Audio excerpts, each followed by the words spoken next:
नींद नहीं आती तो तुम क्या करते हो? फोन उठाते हो, स्क्रीन ऑन करते हो, कुछ रील्स देखते हो, फिर कुछ और, फिर कुछ और।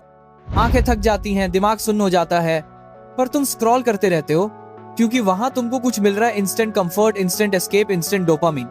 और यही आज की जनरेशन की सबसे बड़ी ट्रेजेडी है कि हम दर्द से भागना सीख गए हैं, रियल लाइफ चैलेंज से भाग रहे हैं, अनकंफर्टेबल ट्रूथ से भाग रहे हैं और धीरे धीरे खुद से भी भागने लगे हैं। हम वो जनरेशन है जिसके पास सबसे ज्यादा इंफॉर्मेशन है पर सबसे कम क्लैरिटी, सबसे ज्यादा अपॉर्चुनिटीज हैं पर सबसे कम फोकस। दुनिया बदलने की ताकत है पर खुद को बदलने की हिम्मत नहीं। पहले लोग सपनों के लिए स्ट्रगल करते थे, आज हम डिस्ट्रैक्शन से स्ट्रगल कर रहे हैं। सुबह उठते ही हाथ में फोन, रात को सोते समय फोन, बीच का पूरा दिन भी फोन। हम टेक्नोलॉजी यूज नहीं कर रहे, टेक्नोलॉजी हमें यूज कर रही है। चीप डोपामिन ने हमारे दिमाग की वायरिंग बदल दी है। पहले छोटी सक्सेस भी खुशी देती थी, अब बड़ी अचीवमेंट्स भी एम्प्टी लगती हैं। पहले रियल कॉन्वर्सेशंस होती थी, अब टाइपिंग होती है। पहले दोस्त सपोर्ट करते थे, अब कंपैरिजन करते हैं। पहले जिंदगी जीने की दौड़ थी, अब दूसरों की जिंदगी देखने की दौड़ है। तुम कितने लोगों को जानते हो जो सुबह फ्रेश उठते हैं, एनर्जेटिक महसूस करते हैं, आई शाइनिंग विद पर्पस? बहुत कम, क्योंकि हमारी लाइफस्टाइल ही ऐसी हो चुकी है जो एनर्जी ड्रेन करती है, कॉन्फिडेंस तोड़ती है, सेल्फ बिलीफ खा जाती है। जिम जाने का प्लान बनता है पर बॉडी टायर्ड लगती है। किताब पढ़ने का थॉट आता है पर माइंड रेस्टलेस होता है। करियर प्लान करने का मन करता है पर रील खोलकर बैठ जाते हैं। डोपामीन ने डिसिप्लिन को हरा दिया है और सबसे दुख की बात यह है कि हम इस चीज को नॉर्मल समझ चुके हैं। एंजाइटी नॉर्मल हो गई है, overthinking normal, sleeping late normal, toxicity normal, loneliness normal. पर सच ये है कि ऐसा नहीं होना चाहिए। तुम्हें रातों को रोना नहीं चाहिए, तुम्हें हर टाइम कंफ्यूज नहीं रहना चाहिए, तुम्हें दूसरों की अप्रूवल की जरूरत नहीं होनी चाहिए। तुम्हारी वैल्यू किसी फॉलोअर काउंट या स्टोरी व्यूज से डिसाइड नहीं होती।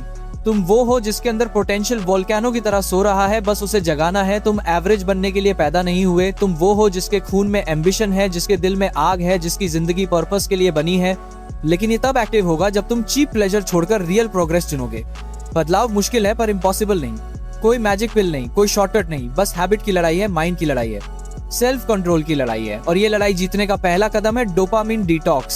7 दिन, सिर्फ 7 दिन खुद को रीसेट करने के लिए। सुबह उठो, फोन मत छुओ, कोल्ड वाटर से फेस धो, 5 डीप ब्रेथ्स लो, सनशाइन लो, 20-30 मिनट बॉडी मूव करो, चाहे वॉक, वर्कआउट, योगा, कुछ भी। ब्रेकफास्ट फ्रेश हो, पानी ज्यादा, जंक कम, पोर्न कंप्लीटली जीरो, स्क्रोलिंग सिर्फ काम के लिए। स्किल्स सीखो, design, writing, finance, speaking, coding, trading, fitness, जो भी तुम्हारा इंटरेस्ट है। रात को जर्नल लिखो, 10 मिनट साइलेंस में बैठो, ग्रैटिट्यूड प्रैक्टिस करो। ये पनिशमेंट नहीं है, ये इन्वेस्टमेंट है, खुद को वापस पाने की इन्वेस्टमेंट। तुम देखोगे सिर्फ 3-4 दिन में माइंड काम होना शुरू हो जाएगा, अर्जेस कम होने लगेंगी, तुम प्रेजेंट फील करोगे, ब्रेथ डीपर लगेगी, नींद इंप्रूव होगी, बॉडी हल्की लगेगी, कॉन्फिडेंस वापस आएगा।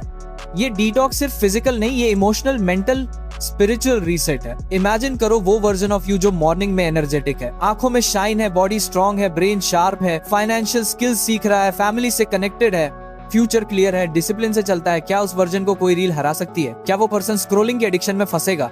नहीं, क्योंकि उसने खुद को जीत लिया है। याद रखो, दुनिया में 2 तरह के लोग होते हैं, एक वो जो प्लेजर्स चेस करते हैं एंड लूज एवरीथिंग, और दूसरे वो जो पर्पस चेस करते हैं एंड गेन एवरीथिंग। और तुम कौन हो ये आज डिफाइन होगा। तुम हीरो बनने आए हो या बैकग्राउंड कैरेक्टर रहोगे? तुम अपनी लाइफ खुद लिखोगे या एल्गोरिथम लिखेगा? कोई मोटिवेशन वीडियो और कोई गुरु तुम्हारी लाइफ नहीं बदल सकता, तुम बदल सकते हो। तुम अपने आप से वादा करो, मैं अपने माइंड का ओनर हूँ, स्लेव नहीं, मैं डिस्ट्रैक्शन नहीं, डेस्टिनी बनाऊंगा। मैं चेस नहीं करूंगा, क्रिएट करूंगा। मैं कंफर्ट नहीं, कैरेक्टर चुनूंगा। कल नहीं, अभी, क्योंकि फ्यूचर उन लोगों का होता है जो आज उठकर फाइट करना शुरू करते हैं। तुम्हारी कहानी इसी पर लिखी जा रही है। तुम जीतना चाहते हो तो अभी पहला कदम उठाओ। फोन रखो, गहरी सांस लो, पानी पियो, स्पाइन स्ट्रेट करो और अपने भीतर की आवाज सुनो। वो कह रही है तुम इसके लिए बने हो, तुम एक्स्ट्राऑर्डिनरी हो, तुम्हें बस याद दिलाना था। उठो, रीसेट करो और दुनिया को दिखाओ कि जब एक यूथ सच में जागता है तो एल्गोरिथम नहीं, हिस्ट्री बनती है। ये 7 दिन ट्रांसफॉर्मेशन नहीं, ये रेवोल्यूशन है। शुरू करो, क्योंकि इस दुनिया में सबसे डेंजरस चीज है एक फोकस्ड इंसान। और अब बारी तुम्हारी है फोकस वापस हासिल करने की।